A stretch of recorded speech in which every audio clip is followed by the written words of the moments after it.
So, dear students, last class, we learned about the theories of multiple intelligence by Harvard Gardner. In this class, we'll be learning about the theories, two-factor theories given by Charles Spearman of intelligence. So, Charles Spearman, actually, he is a British psychologist. Spearman is known for his work in statistics and his theory of general intelligence or the G factor. So basically, he gave, like, according to him, he gave two factors of intelligence. According to him, like intellectual abilities are comprised of two factors. These factors are, as I have just mentioned in the PPT, like factor G and factor S. The factor G is like the general ability, and the S factor is like the specific mental abilities. Moving on. So if I have to talk about G factor and S factor, like the performance of performance by the individual is determined, any individual is determined by the G factor and the S factor. G factor is general, just remember G factor is general intelligence, general factor, and S factor is a specific mental abilities. The total intelligence of an individual is the sum total of the G factor and the S factor.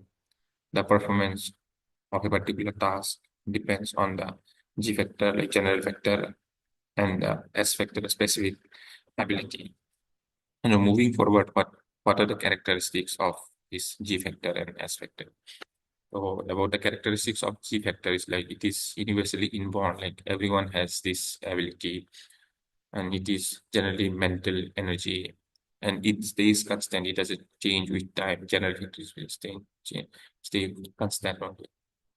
And the amount of Z differs from individual to individual. Suppose individual A, whatever is his general factor, general ability is different from person B, and it is used in everyday activity of life.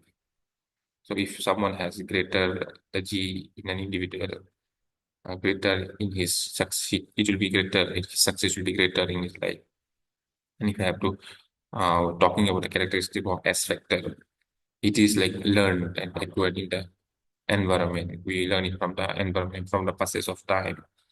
It varies from activity to activity. The same individual, different individual can have different kind of S factor depending on the what kind of activity he is doing. And individual differs in the amount of S ability as well. So like, mm, so G factor represents the native intelligence. Thus, when we respond to any situation or perform an intellectual task, our G mental ability or G factor is mainly responsible for it, and our specific ability in that particular task is responsible for the rest.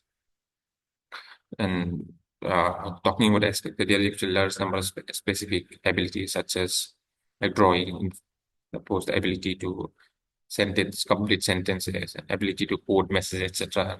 And suppose mechanical and like other factors are there, other specific abilities are there. If I will try to explain this diagram, if you can see the G factor, it will be it's in the middle, and all the S, suppose this S, suppose this is, we are assuming as S1, S2, and S3, and this S4 is surrounding. So like other specific ability, special factors, it's surrounding by the G ability, the G factors. Different individuals differ both in their G as well as the S factors. Suppose this we are assuming this S, it's like the S of factorial mathematical, like in mathematics, uh, in any individual performance may be the result of like S factor as well as the G plus S general factor general factor plus the S1, that is like a mathematical. And similarly in drawing, suppose it may be due to the like, suppose this is, we are assuming it's like S2 or like this drawing.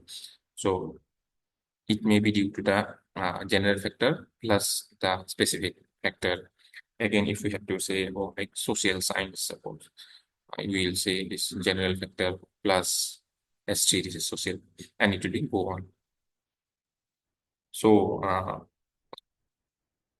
this is for now for this class, and if you have any doubt, you can ask me. Next class again, we will learn about different other theories of intelligence. Thank you.